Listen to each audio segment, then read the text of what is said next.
inside.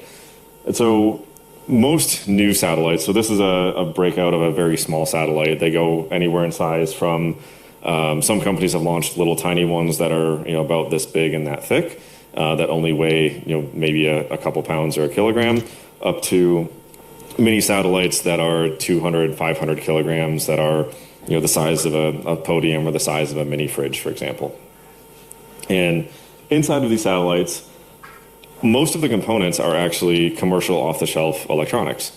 And what you find there is that a lot of these electronics, if you're launching into low Earth orbit, the radiation environment isn't actually that abusive.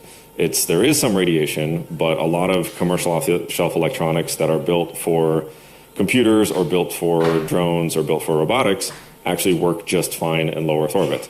That a lot of the Starlink components that are on those satellites, they're just typical things that you would find off the shelf at an electronics store, that they're not as complex as you might think. That's largely that there is a limited radiation. As long as you stay below about 1,200 kilometers in orbit, the radiation environment is relatively lightweight. Now, components might only last 2, 3, 5 years, but again, back to the architecture, if you have a very low-cost launch, that may not matter, and you can afford to continuously replace your satellites. That continuous replacement of satellites actually leads to some other unique benefits. That one of the challenges with GPS today, for example, is that the satellites are incredibly well built. They last 25, maybe 30 years, but that also means, by the time you have written the requirements, contracted the satellite, designed the satellite, built the satellite, and launched it, and then it has a 30-year lifetime, it can be 40 or so years to actually get new technology fielded and proliferated out. Where if you only have these small satellites that last 5 years and are built very, very quickly, your new technology adoption cycle is much quicker and much more aligned with what we see in the commercial markets today. So if you look inside of a commercial small satellite today and kind of break down what are the components, what is in there, there's, a lot of them don't have any propulsion. Some of them do have an active propulsion system. There's a lot of propulsion systems available off the shelf. Most of them have some sort of communications. It's basically a software-defined radio that broadcasts a signal, not that different than what you see inside of a phone or a drone or other radios like that. Most of them, they all have some sort of onboard compute. Again, the processor that is on most of these is no different than the processor that you'd see in something like maybe a desktop computer or a drone. That is a fairly simple processing board. They all have some sort of solar array and battery, but again, the batteries do not need to be anything complex necessarily. That a Tesla battery, for example, that is modified can work just fine. And one of the things that SpaceX did very well with their Starlinks, they actually took an off-the-shelf solar panel, for example, from a terrestrial solar panel, and asked the question, why doesn't this work in space? These solar panels from NASA are hundreds of thousands of dollars or millions of dollars. The solar panels that we're putting on the roof of people's garage is several $100s. Why can't we just use that? And what they did is they put it in a vacuum chamber, they put it in a radiation chamber, and figured out what broke and corrected it. And now they have a solar panel that is, in the several hundred to $1,000 instead of the millions of dollars. So there have been a lot of companies like SpaceX and others that are innovating and figuring out how do we take all these commercial off-the-shelf components all the way from compute to batteries to solar panels and make them work in space to build these small satellites. And some of these are still fully redundant, but a lot of them, as I mentioned, are built with just kind of single string redundancy, so that if a part fails, the satellite ultimately does fail, but the redundancy is built in the system that if that one fails, there's just another one behind it to take its place. And so looking at where these launches are happening, the total number of satellites that have been going up, the large majority of it has been from the mega constellations like Starlink and OneWeb. So that's the kind of dotted numbers there. All the other small satellites are listed across the bottom. So the trend has been that they are continuing to grow. And there are companies like SpaceX and others that now have regular rideshare opportunities where every single quarter there is a new launch going up. And it's kind of like just buying a bus ticket at this point. That getting into space is no longer having to go through this very complex contracting process. It's almost as simple as buying a bus ticket to space to get satellites up in the air at this point. So some of the actual trends that we're seeing happen. So I mentioned, okay, what is inside of a satellite? What are we seeing happen? But what direction are these going? What direction is the satellite market going? So one of the areas, so big constellations are getting bigger. So satellites are moving from these very small satellites that might be the size of a loaf of bread, and as launch gets cheaper, the satellites are getting bigger. So most satellites that a few years ago were small size are now becoming the size of maybe a mini fridge or larger, because launch is cheaper, and so you can put more capacity, you can put more capability on board every single satellite. So a lot of companies like Planet have moved from 10 kilogram satellites. They're now moving into 100, or 200 kilogram satellites or larger. There are a lot of new companies that are now starting to build up capacity, so that if you want a satellite, you don't necessarily have to build it yourself. You can just go to a company and buy the satellite and buy the satellite bus itself. That model has proven very valuable for companies that are trying to build just 1 or 2 or 5 or 10 satellites. What most companies have figured out, though, is that since building satellite is not actually that incredibly difficult, if you're going to build a system of more than, say, 20 or so satellites, it's actually more efficient to just build the technology yourself and build it internally. That it's more, like I said, it's more similar to building a drone or building a robot, that many companies have figured out how to do that and how to make it work. One of the biggest customers right now that is driving this model, though, of off-the-shelf satellites is the U.S. government. That the U.S. government is not a technology builder necessarily. The U.S. government is a technology integrator. So they want to buy components from different pieces and put them together. And so a lot of the focus is really now going onto the payload itself. And so the satellite has some mission, whether that is to take a picture, whether that's to provide a signal, whether that is to provide navigation capability. That is where really the focus and the money-making part of that satellite lies. Because of what SpaceX has done, and they have demonstrated that if you look at the bill of materials of a satellite, there is not that much cost there. They have vertically integrated end-to-end, and this has put a lot of pressure on the rest of the market to catch up.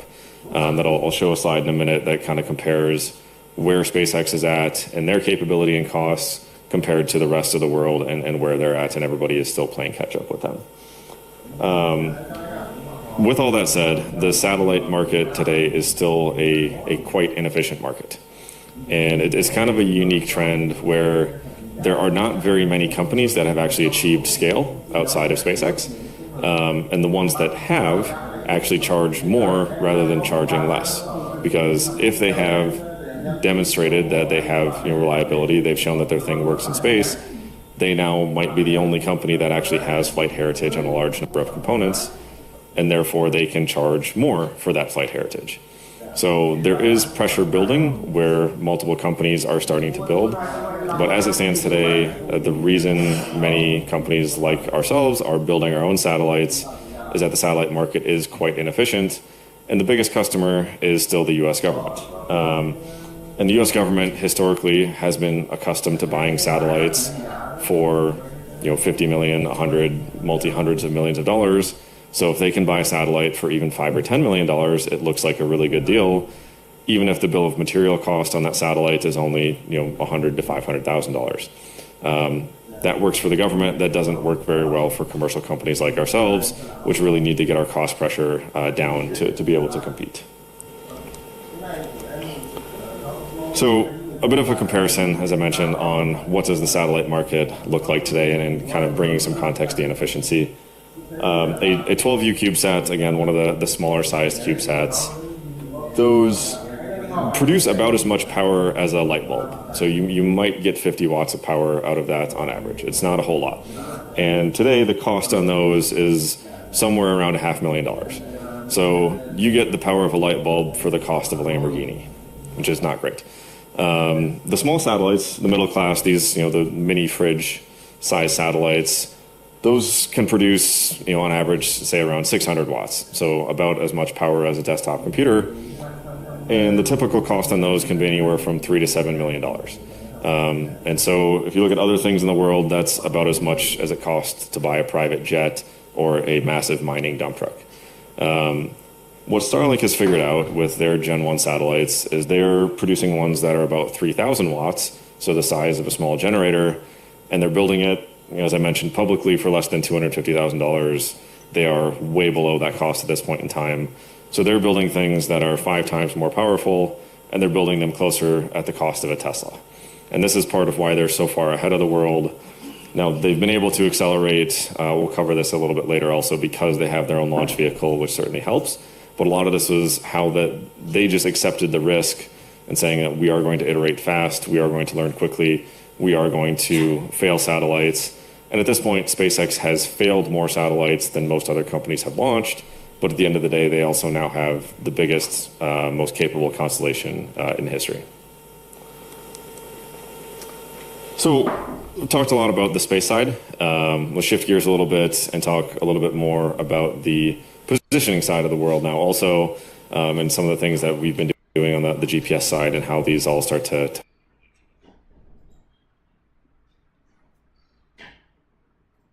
it together.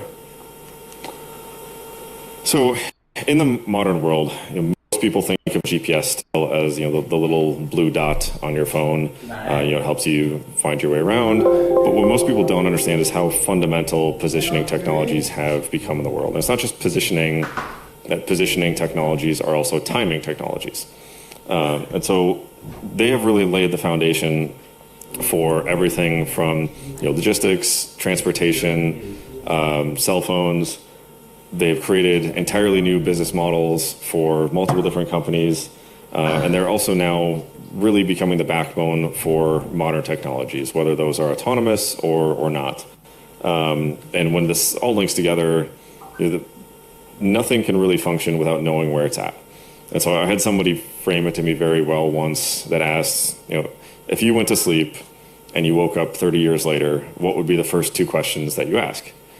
And one would be, well, where am I? And the other one would be, what time is it?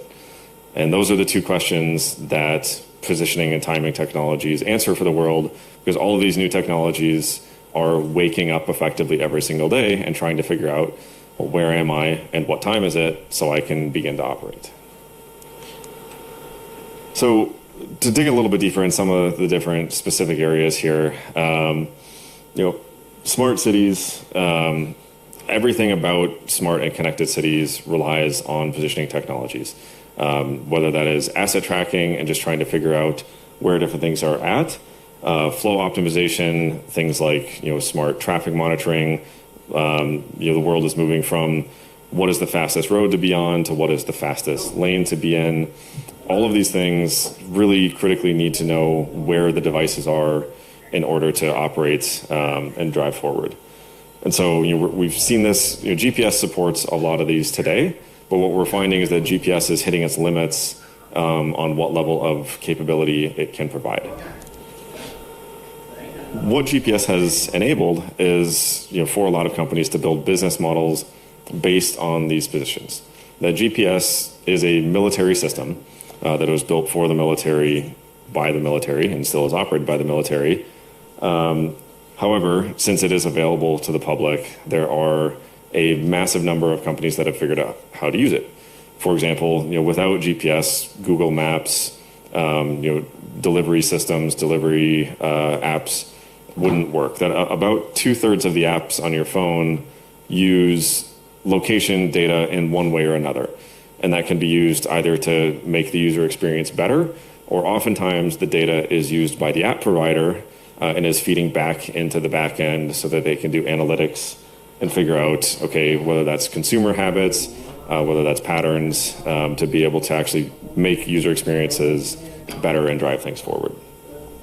It also enables people to look at different markets, again, analyzing different behavior. And as we get into the world of AI models are only ever as good as the data that you provide them. And so if all the data that you feed into a model has errors of a couple meters, you're probably never going to get any sort of insights out of the model that are better than a couple meters. But if you start feeding data into the models that is accurate to centimeters, you can start to extract very different levels of insight of, did a customer go into this shop or did they go into the shop next door? Was a customer looking at this sign or were they looking at the sign across the street? So what we have found in the world is that everyone that uses GPS would like it to be better. It's just a question of, again, making it accessible and affordable, as I covered earlier.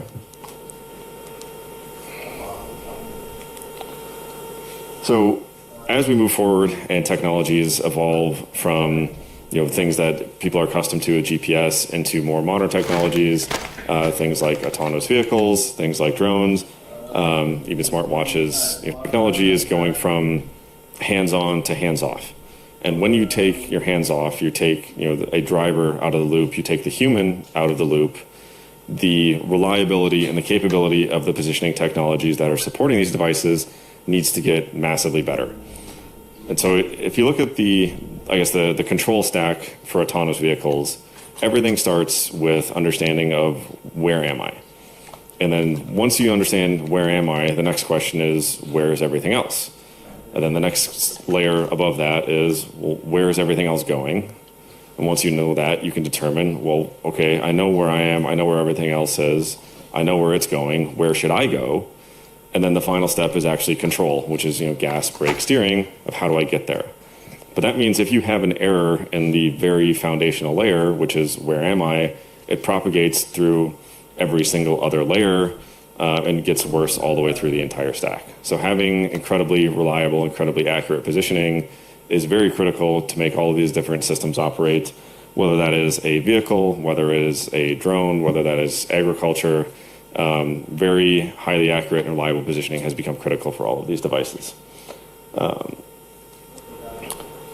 And so pushing even farther forward, the kind of bridge between the physical world and the digital world, again, has always been, where am I? And so things like augmented reality, a lot of the challenges that early augmented reality systems had was trying to figure out, okay, well, I'm here, I'm trying to tell the user where something else is, but to do that, you have to know exactly and very precisely where you are to have high accuracy coming across this. So there's a lot of interest from both mobile market as well as automotive market as how do we create an immersive world where the digital and the physical worlds tie together. And what we find in that is that, again, positioning is really the fundamental base layer that connects all these things. So they're looking at some of the opportunities, how do these all kind of knit together out there? What does this form? So for companies that are developing location-based services, most companies at this point are starting to look at, okay, they have GPS available. They're also looking at what other solutions are available out there that they can help integrate. And whether that is terrestrial-based location, whether that's vision-based location, or better satellite-based location, most of these companies are looking at how can we make our user experiences better. That if we had centimeter accurate location, what can we do? How do we make our capabilities better? How do we make our services better? How do we make our efficiencies better? For one of the things that we see in the US a lot, for example, with ride-hailing services, is ending up on the wrong side of the street. That you'll hail a cab from this side and then the car shows up on the other side of the street because the positioning isn't good enough to tell you what side you're supposed to be on. There are a lot of things like this that are maybe nuisances, but companies that are really trying to figure out how do we make these experiences better for our users. How do we provide very accurate lane level traffic so you know what is the fastest place to be on the road instead of just what the fastest road is. Another way that if you look at what Amazon or DHL or delivery companies, the way that they use positioning data, the amount of data that they collect today off of their delivery drivers is absolutely massive. And I think UPS put out a report a few years ago that explained for every minute they save, or for every minute a driver saves, it saves the company something like $10 to $15 million. Just because there's so many rides, there's so much efficiency that UPS is very famous for only taking right turns. And they found out that if drivers only take right turns, that they save even a couple minutes off deliveries. This can save the company tens of millions of dollars every single year. And so all these different companies that are trying to optimize logistics, optimize ride planning, optimize things like this, the better positioning they have, the better the capabilities that they have to feed into their models. And the other part is availability. And so GPS is a great system. It is the default, but it's not available indoors. It has troubles with jamming. It has other issues where a lot of people are trying to track items where GPS is no longer available. We saw a lot of this in Ukraine, in conflict areas, that GPS is very commonly jammed, which creates a big problem not only for the military, but also for all the civilian systems that are trying to use GPS. So one unique thing that Tyler learned when he was building the capabilities at Ford is that every different auto manufacturer used positioning differently. And so the way that the Ford cars operated was very different from the way the Chevrolet cars operated, was different from how the Toyota cars operated. The one consistent thing that linked them all together was GPS, that they all had the same absolute positioning, that they all had their own algorithms on how they used vision, how they used LiDAR, but they all had one common reference point, which was GPS, which was the absolute reference points. And so this, again, creates a lot of power, and why things like GPS have been so widely adopted in the world is that it is the common reference for everything. And as I mentioned, what we're really seeing now in things like logistics and with AI is that one of our big customers is in asset tracking, for example. And one of the challenges they have is they have a lot of asset trackers on rail cars. And they don't know if the rail car is going into the building or if the rail car is coming out of the building. And they want to provide their customers with insights that says, well, the rail car going into the building is empty, but the rail car coming out of the building is full, but GPS isn't accurate enough to tell us which one it is. So they're looking for a lot higher accuracy for things like that to be able to just provide better insights to their customers. And we've seen this become more and more common with especially the IoT customers that we're working with today. So what we've kind of seen here on connecting, how are companies trying to integrate positioning in, most devices today use GPS in some way or another. What we're seeing happen is that devices that 10 years ago did not care where they are at are starting to care more and more about location, that everything wants to be context aware and wants to know where it is at. And so in asset tracking, for example, what we saw is that maybe 10 or 15 years ago, the cost for asset tracking was typically so high that it was only worth it to put an asset tracker on an asset if that thing was worth more than $10,000, let's say. Today, asset tracking is becoming so much cheaper, and following the same thing with processing is getting cheaper, small electronics are cheaper. People want to track assets that are maybe $1,000, maybe even a couple $100. So we're seeing asset trackers show up on, most power tool companies, for example, now have things like Apple AirTags that are built specifically for the power tools. I grew up in a family plumbing shop where we had a bunch of different trucks, and it was pretty common. There's like, well, where's the big drill? Like, well, it's in one of those 4 trucks. Like, go look through every one of those trucks and find it, which is very painful. And instead of having knowledge of knowing exactly where the tools are that you want. And that was a small plumbing shop. I imagine that gets much worse if you have a parking lot of 200 trucks and you don't know where your tools are or which one they're in. So we're seeing companies realize the value of adding positioning and timing technologies into their units, into their devices. But again, that only works if those positioning capabilities are available in the environments that they operate in.